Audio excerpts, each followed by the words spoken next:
Dimanche 9 juin 2019, mesdames, messieurs, merci à toutes et à tous de nous rejoindre sur ce nouveau numéro de votre émission Club Mediaset qui fait la part belle, vous le savez, aux professionnels de la presse pour analyser chaque semaine les développements de l'actualité nationale, voire internationale. Et vous le savez, cette semaine et depuis la semaine dernière d'ailleurs, Club Mediaset s'est mis aux couleurs de la campagne électorale à l'occasion des élections pour la 6e mandature de la haute autorité de l'audiovisuel de la communication. 3 professionnels des médias doivent être élus pour siéger au sein de cette mandature. Dimanche dernier, nous avons reçu déjà 4 candidats ici et aujourd'hui, ils sont déjà 6 présents dans ces studios, en tout cas au moins 5 présents dans ces studios pour venir nous présenter leur vision et nous dire en quoi les professionnels des médias ont intérêt à les envoyer, les représenter au sein de cette haute institution. Et pour les conduire dans ce studio, le travail a été fait de main de maître par le médiateur de la presse. Son nom c'est Jocelyne Aladaye. Elle officie à mes côtés dans le cadre de l'animation de cette émission. Jocelyne Aladaye, bonsoir et merci d'être avec nous. Bonsoir William, James, Bagidi. Merci beaucoup et bonne fête de Pentecôte à tout un chacun. Premier groupe, catégorie audiovisuelle et presse écrite. Nous avons un candidat qui vient directement et un autre qui se fait représenter. Nous avons monsieur Nda Hilaire. Bonsoir. Bonsoir. Merci de nous venir des hauteurs du pays. Merci. Vous venez de la radio Tukosari. Oui, Tukosari de Kondé. Et vous venez ici pour débattre un peu de votre vision, comment vous allez changer les choses pour cette 6e mandature de la HAC. Merci à vous. C'est moi. Rodrigue Rodé. Justement, en face, c'est Rodrigue Rodé. Il est journaliste, il officie au journal Le Progrès, mais ce n'est pas lui le candidat à la haute autorité de l'audiovisuel de la communication. Il représente plutôt Franck Bochemer. Rodrigue Rodé, bonsoir. Bonsoir, James. Merci donc d'accepter notre invitation. Merci. Alors, nous allons démarrer par les hauteurs parce que nous allons nous élever très vite dans cette émission. Absolument. Monsieur Nda, vous avez la parole. Qu'est-ce qui vous motive et qu'est-ce que vous entendez changer étant donné que vous postulez dans la catégorie audiovisuelle? Merci beaucoup. Merci à vous de m'avoir associé à ce programme. Je suis candidat, en fait, dans la catégorie audiovisuelle pour changer beaucoup de choses. Parce que ma vision, c'est que d'ici la fin de la prochaine mandature, que nous puissions avoir une HAC assez forte et crédible, respectueuse de ses engagements constitutionnels et qui travaille à la promotion d'entreprises de presse libres, fortes, dans un climat numérique sécurisé. Vous voyez, quand on formule une telle vision, on ne peut pas la laisser toute seule squelettique. Elle a un contenu. Et dans son contenu, il y a d'abord ce que j'appelle l'axe de l'amélioration de la professionnalisation. Parce qu'on ne peut pas être une instance de régulation sans assainir le monde qu'on veut réguler et espérer avoir des résultats. Et donc, dans ce axe, par exemple, j'ai mis la question de la carte de presse comme un élément important. Important en ce sens que c'est cet élément-là qui permet aux professionnels des médias de pouvoir se distinguer d'avec tout le monde. Par exemple, sur les lieux de reportage, normalement, c'est avec la carte de presse que le journaliste est sûr que lui-même, il peut être protégé, donc protégé de son intégrité physique, mais également avoir accès à l'information et s'assurer également que son matériel de travail est garanti. Secondo, vous allez promouvoir la délivrance de la carte de presse à tous les journalistes, c'est bien ça? Non, j'en viens, puisque nous avons peu de temps, vous le savez. Ah, d'accord. En fait, il s'agit pour moi d'alléger autant que faire se peut les dispositions qui font que les amis ne vont pas chercher la carte de presse. Parce que c'est quand même aberrant qu'on dise qu'on est en train de réguler des gens dont on n'est pas sûr déjà qu'ils sont professionnels. Parce que la loi dit que journaliste, toute personne qui travaille dans le métier, qui y vit, mais qui détient aussi la carte de presse. Donc, si on a des gens qui n'ont pas la carte de presse, il faut qu'on travaille à ce que ceux qui en ont droit puissent l'avoir. Aujourd'hui, quand vous regardez les conditions pour pouvoir accéder à cette carte, ben, ça a fait fuir certains de nos collègues. Et donc, tout le monde n'est pas enclin à aller la chercher. L'autre aspect que je suis en train de défendre est celle de la convention collective. Je suis un patron de presse. Peut-être les gens vont me poser la question de savoir, mais pourquoi je la défends? Parce que je sais que si les confrères ne vivent pas décemment, quand quelqu'un est tenu par la panse, quand quelqu'un est tenu par le ventre, il n'est pas libre de travailler. Et donc, la question de la convention collective, pour moi, reste un élément assez essentiel. Et je l'ai défendu quand nous avons organisé des ateliers dans ce sens au niveau du CNPA. L'autre élément qui me semble être important de noter, puisque j'ai parlé du numérique sécurisé, c'est dans un premier temps de renforcer également les capacités de nos professionnels à connaître le numérique et ses opportunités et pouvoir mieux travailler dans ce contexte. Parce que à l'heure du numérique, ça sera beaucoup plus la question de contenu que celle des organes de presse que nous échafaudons aujourd'hui. L'autre dimension qui me semble assez importante de ne pas négliger, puisque moi je suis du domaine, c'est bien sûr la question de la formation des patrons de presse. Aujourd'hui, nous sommes en train de dire que l'aide de l'État, sous sa forme ancienne, est en train d'être caduque. Et que nous allons vers le fonds d'appui au développement des médias, où la plupart des patrons de presse doivent pouvoir soumettre des projets pour être financés à l'effet de devenir prospères. Qu'est-ce que nous faisons pour les mettre sur ce pas?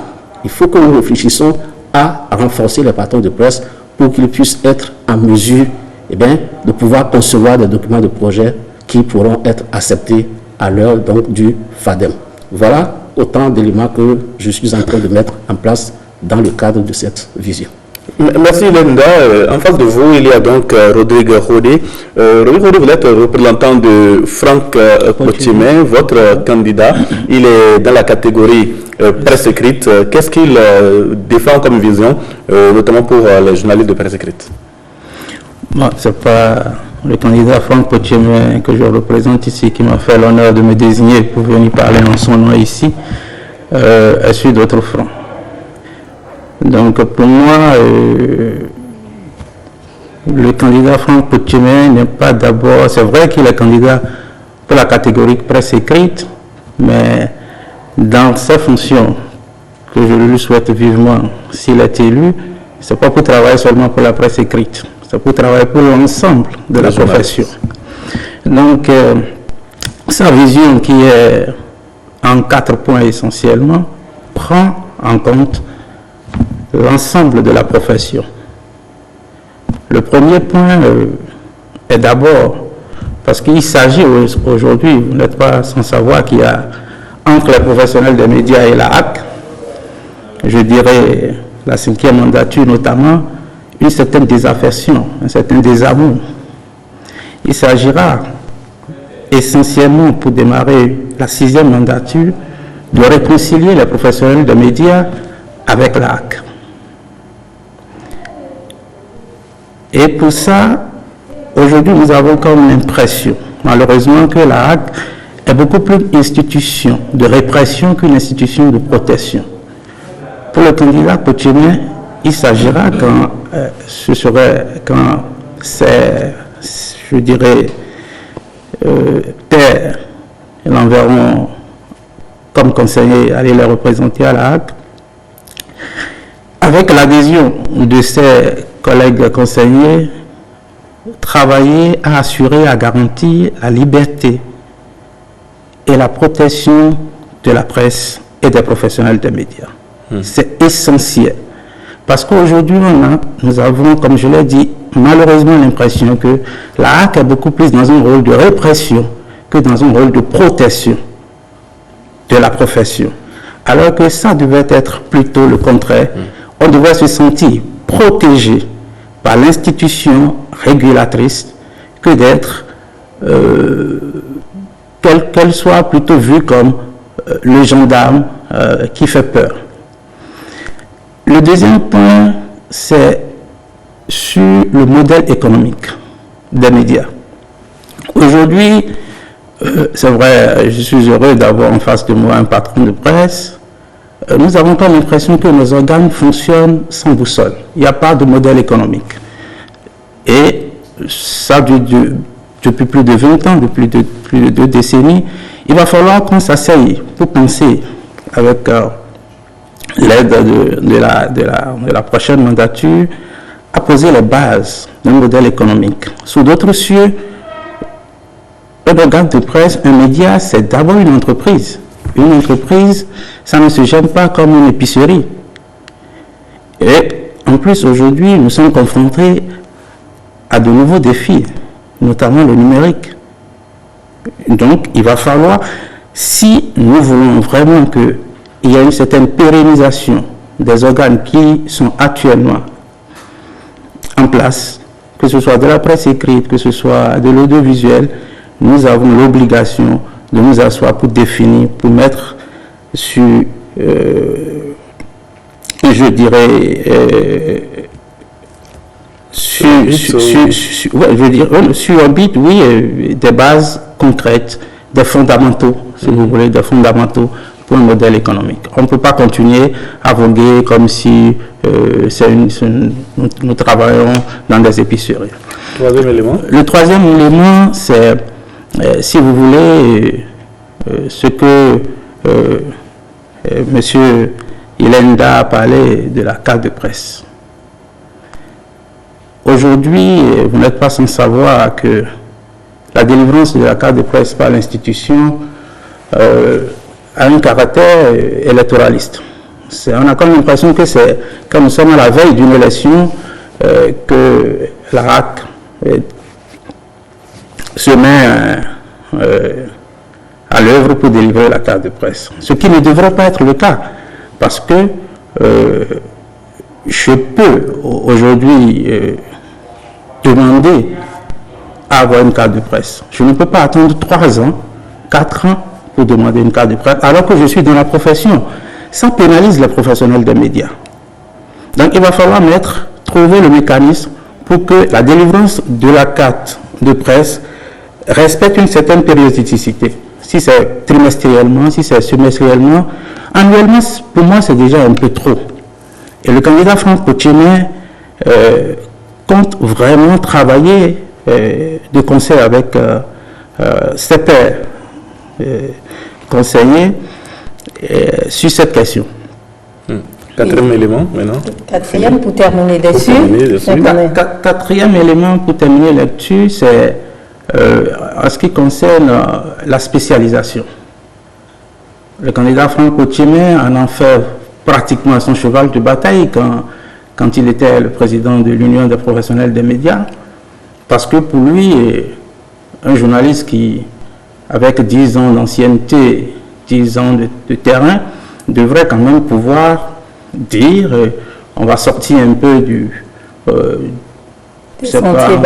sentiers battus pour se spécialiser, parce que nous en avons besoin. Vous savez très bien, vous serez d'accord avec moi qu'aujourd'hui, surtout en ce qui concerne la presse écrite, quand vous prenez les journaux les matins, vous les lisez, c'est 90% de la pure politique. Alors que nos lecteurs ont plus besoin de savoir ce qui se passe, par exemple, dans le culturel, ce qui se passe, par exemple, dans l'économique. Parce qu'aujourd'hui, on laisse tout ça et tout le monde faire de la politique. Voilà, apparemment, les uns et les autres, quand on vous entend, c'est trop de griefs contre la 5e mandature qui est en train de s'achever. Qu'est-ce qu'on peut dire? Est-ce qu'on peut dire qu'ils n'ont pas fait le job? Et qu'est-ce que vous voulez apporter pour changer, étant donné que quand on est une haute autorité de régulation, on détient le bâton et la carotte. Et on s'appuie sur des dispositions légales, réglementaires. Comment vous allez vous soustraire de tout ça et réguler? Oui. Merci. Ce que j'avais oublié de compléter, c'est que je voudrais mettre l'accent sur la régulation préventive. Selon moi, la régulation préventive, c'est celle qui consiste d'abord à former nos rédacteurs en chef pour ce qui est de l'information, pour qu'ils puissent mieux gérer l'information, renforcer les chargés des programmes pour qu'ils puissent mieux gérer les programmes, Et si ce filtre, ce premier filtre au niveau des organes est établi, nous sommes sûrs que, avec l'ODEM, qui est l'Observatoire de la déontologie et de l'éthique dans les médias, nous n'aurons plus à avoir la HAC derrière nous. Parce qu'en amont, le travail se serait déjà passé au niveau des organes. On aurait fait tout le filtre avant que la HAC ne vienne en dernier ressort. Donc, moi, je suis pour une HAC préventive qu'une HAC répressive. Est-ce que vous savez, la HAC ne peut pas imposer aux organes de presse de former leurs responsables à cette fin-là? Elle ne peut pas imposer, mais elle peut, ensemble avec les associations professionnelles, parce que la HAC ne travaille pas de façon isolée. Elle a des partenaires. Voilà, elle a des partenaires. Elle est bien obligée d'associer ses partenaires à ces genres d'initiatives. Mais aussi faudrait-il qu'elle prenne ces initiatives si tant et qu'elle pense que ces initiatives seront de nature à lui permettre de faciliter son travail. Et on retrouve en presse écrite, surtout dans les journaux, ça va, Tillarigot, la diffamation, s'immiscer dans la vie privée, la communication politique. Tout ce qu'il faut pour porter en torse au code d'éthique et de déontologie. Voilà. Donc vous continuez, oui, il réagit pour dire... Permettez-moi de continuer de finir. Une petite minute. Oui, puisque vous avez demandé si l'actuelle HAC n'a rien fait. Moi, je dois lui rendre hommage parce qu'elle a pu faire ce qu'elle pouvait faire pour quand même rester dans la dynamique qui est la sienne, celle de permettre aux professionnels des médias de continuer par vivre. Mais hélas, vous savez, quand vous menez un certain nombre d'actions et que dans les actions que vous menez, vous ne mettez pas un peu d'élégance, ça laisse comme une histoire inachevée. Et je crois que c'est l'impression que cet acte nous a donné, c'est-à-dire d'un devoir parfaitement inachevé, alors bien même qu'on peut trouver quelques éléments assez intéressants qui ont été menés. On ne peut pas dire qu'ils ont passé 5 ans à ne faire que réprimer. Il y a eu des éléments forts. D'avancer aussi. D'accord. Préventive, régulation préventive. Vous séduisez vos électeurs en disant que tout doit être parfait, c'est-à-dire en commun accord, un consensus. Mais comment réguler quand il y a beaucoup de fautes? Non. Pour le candidat Franco Pottiémé, il ne s'agira pas du tout de ne pas sanctionner faute s'il y a faute. Mais vous êtes d'accord avec moi que quand un média ou un professionnel des médias se retrouve en difficulté, quelle que soit la difficulté, et surtout quand il se retrouve dans ses droits, notamment face à un pouvoir aussi fort que l'exécutif, par exemple, ou à des forces, des puissances économiques, qu'il puisse se dire et compter sur la haute institution qui constitutionnellement est appelée à le protéger. Oui. Mais ce n'est pas du tout le cas aujourd'hui où on a comme l'impression que quand il s'agit, quand le professionnel ou un média se retrouve dans ce cas de figure, la HAC fait la sourde oreille. On va voir, on verra bien, si vous avez la chance. C'est vrai, c'est pas aussi facile que ça, mais c'est pas pour ça que nous allons croiser les bras et dire, bon, laissons faire comme ça. Très bien, mais avant de vous laisser partir, je voudrais revenir sur cette question du numérique, parce qu'on ne peut pas, en tant que catégorie audiovisuelle et presse écrite, ignorer la bataille de contenu. La bataille du contenu. Qu'est-ce qu'on en fait? Je voudrais que vous réagissiez sur un aspect. L'aspect de cette dérive qu'on constate en s'éloignant de la souveraineté culturelle, étant donné que nous avons des telenovelas en série, à foison des clips très osés, nous avons des téléréalités, et tout cela, ma foi, n'éduque pas bien nos populations, particulièrement notre jeunesse. Réagissez. Merci beaucoup. Ça fait partie des éléments d'une importance capitale. Moi, quand j'étais allé au Ghana, c'est là où j'ai pu me rendre compte de la pertinence de ces sujets-là. Parce que, à l'heure du numérique, c'est beaucoup plus le contenu que vous produisez à vos auditeurs, à vos téléspectateurs, qui est plus important que votre média lui-même. Parce que si vous vous éloignez de leur culture, si vous vous éloignez de leurs habitudes régulières qu'elles mènent, alors bien, vous vous éloignez en même temps de leur surface qui est celle-là qui vous permet, vous, d'exister en tant qu'organe. Ça veut dire quoi? Au niveau déjà des radios communautaires, nous avons commencé à faire un travail de fond qui permet que, aujourd'hui, quand vous prenez une radio de type communautaire, par exemple, et assimilée, vous allez retrouver beaucoup plus de programmes en langue et qui valorisent davantage la culture et l'identité, oui, que de programmes qui sont des programmes importés ou autres. Moi, ça me fait toujours un peu de tic de savoir que nos chaînes, hélas, de télé, surtout, passent une grande partie de leur temps à nous projeter des images d'autres pays, ce qui fait que progressivement, nous sommes en train de nous déculturaliser.